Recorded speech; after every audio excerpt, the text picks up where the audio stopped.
नमस्कार, मी Renuka Ramachandran. Talk time मध्ये तुम्हा सर्वांचं स्वागत. आज आपण चर्चा करणार आहोत पोटाचे व्यायाम या विषयावर.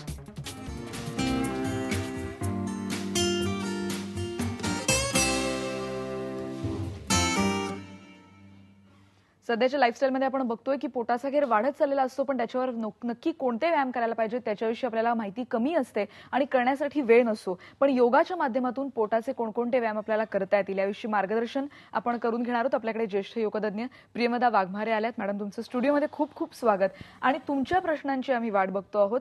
तुम्हाला जर काही प्रश्न विचारायचे असतील तर तुम्ही आमच्याशी संपर्क साधू शकता 0226689204 या नंबरवर 02266899204.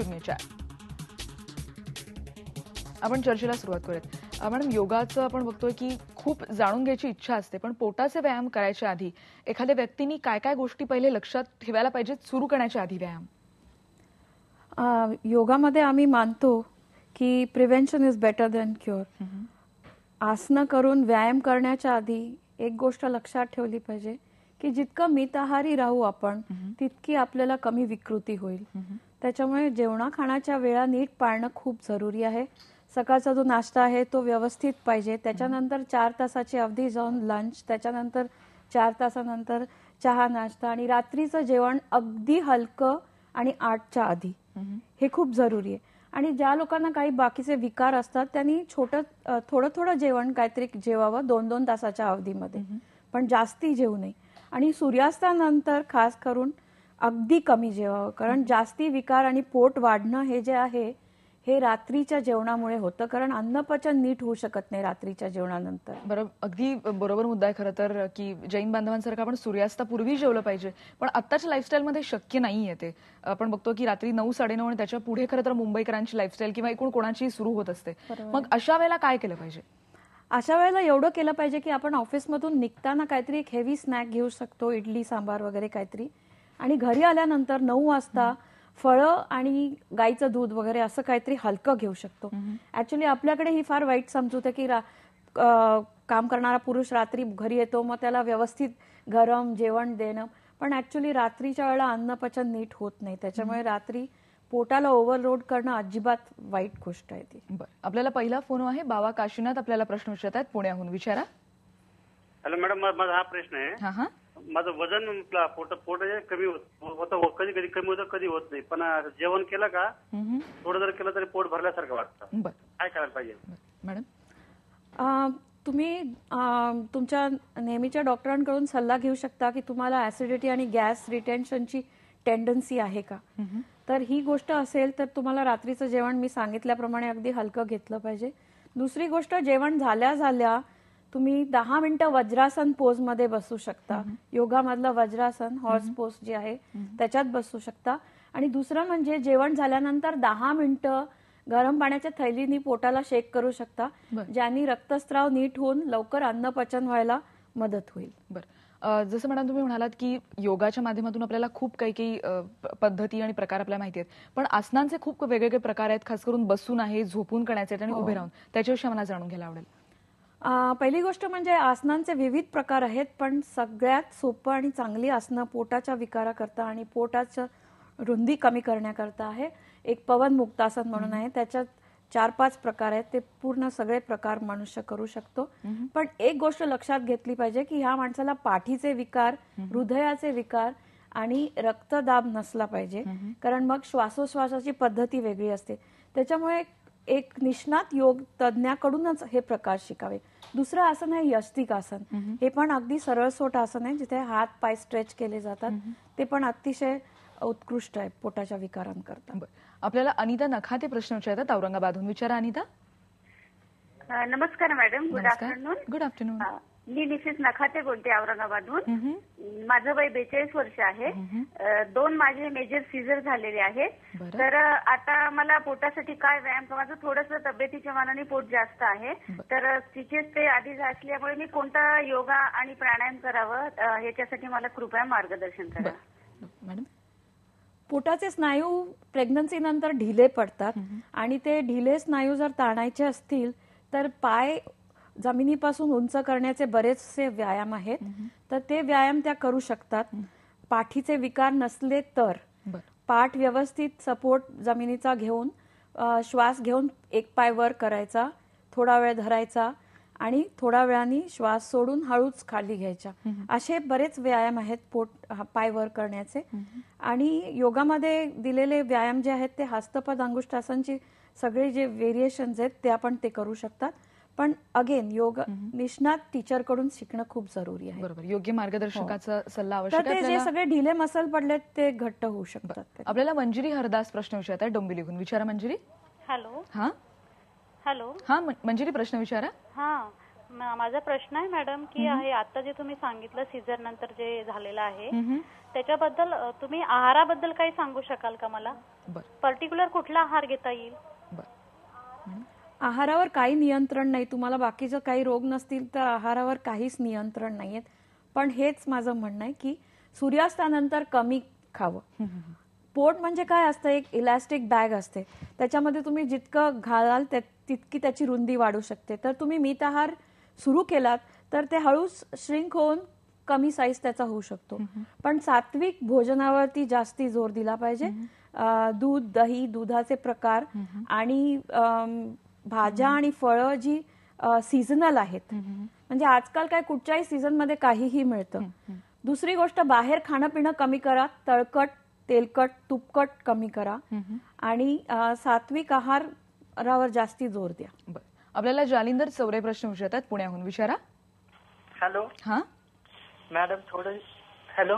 हा, तुमचा प्रश्न विचारा प्लीज. मॅडम थोडं जेवल्यानंतर असं पोट भरल्यासारखं वाटतं आणि परत काय भूक लागत नाही लवकर ना. आपला पहिला जो फोन होता तसाच प्रॉब्लेम दिसतो आहे. पण ह्या व्यक्तीला कदाचित कॉन्स्टिपेशनची टेंडन्सी असेल. दुसरी गोष्ट, जंत सुद्धा असू शकतील. बाकीचं पण म्हणजे डॉक्टर कडून एकदा तपासणी करून घेणं जरुरी आहे. स्टूल्स पण तपासून घेणं जरुरी आहे, म्हणजे त्याला मग बरोबर सल्ला देता येईल. पण गॅस रिटेन्शनची टेंडन्सी पण असू शकते. तर मी तेच म्हणते की परत गरम पाणीचा थैलीचा शेक करावा आणि वज्रासनात बसावं जेवण झाल्या. त्यांनी खूप आराम पडेल. बरं मॅडम, जसं तुम्ही म्हणालात की आहार साधारण संध्याकाळनंतर कमी करावा किंवा मित आहार असावा, फळांचा वापर असावा, पण व्यायाम करण्याच्या काही वेळा असतात का? योगासाठी व्यायामाची अशी काहीही वेळ नाहीये. पण एवढी गोष्ट मात्र नक्की आहे की जेवणानंतर 2 तासांनीच व्यायाम करावा किंवा अनुशापोटी केला तर अतिउत्तम आहे. पण योगा म्हणजे काय, इट्स अ सिम्पल सायन्स की क्षणोक्षणी आता मी बसली आहे तर मी आता अवेअरनेस ठेवायला पाहिजे की माझी पाठ सरळ आहे की नाही, ही जागरूकता ठेवायला पाहिजे. किंवा मी काय खाते, मी काय खाल्ल्याने मला काय त्याच्या परिणाम होतो, या सगळ्या गोष्टी जागरूकतेने दर मिनिटाला योग आपण साध्य करू शकतो. तेव्हा असा एक वेगळा वेळ काढून एका खोलीत शांतपणे एकांतपणे आसनं करत बसणं हे योग नाही. कारण आजच्या धकाधकीच्या आयुष्यामध्ये असं शक्यच नाही होणार. बरोबर. त्याच्यामुळे जागरूकता हे एकमेव उपाय आहे. आपल्याला राजेंद्र गोरडे प्रश्न विचारतात शिर्डीहून. विचारा राजेंद्र. हॅलो. हा, रात्रीचं जेवण जे आहे ते हलका म्हणून काय घेतलं पाहिजे का? आहारात नेमकी कोणत्या गोष्टींचा समावेश असावा मित आहारामध्ये? मित आहारामध्ये जेवणाच्या वेळेला पाणी पिऊ नये, त्याच्याऐवजी एक ताकाचा ग्लास असावा. कारण दही हे पाचक आहे. नेहमीच आपलं भाजी पोळी, एक पालेभाजी, डाळ, पण पातळ डाळ. कारण 30च्या एज नंतर आपल्याला एवढ्या प्रोटीन्सची आवश्यकता नसते. त्याच्यामुळे डाळीच्या वरचं पाणी, भात, कोशिंबीर, साधे पदार्थ असावे. आठवड्यातनं 5-6 दिवस तरी साधे पदार्थ असावे. शनिवार रविवार तुम्ही काही एक्सेप्शन केलं तर वेगळी गोष्ट आहे. पण जितकं साधं जेवाल तितकं आपली प्रकृती व्यवस्थित राहील. आपल्याला लक्ष्मी भणगे प्रश्न विचारतात पुण्याहून. विचारा लक्ष्मी. हॅलो, मी मिसेस भणगे बोलते. हा, बोला. आणि माझं 2005 मध्ये ब्रेस्ट कॅन्सरचं ऑपरेशन झालेलं आहे. बरं. त्या केमो मध्ये माझे पिरियड तेव्हाच गेलेले आहेत. माझं वय 50 आहे. तर ते फायबरची गाठ पोटामध्ये जमा झाली आहे. म्हणजे 6 महिने चेकअप करते तेव्हा कळलंय. बरं. मग त्यासाठी काय व्यायाम वगैरे आहे का? फायब्रॉइड्स म्हणाले का?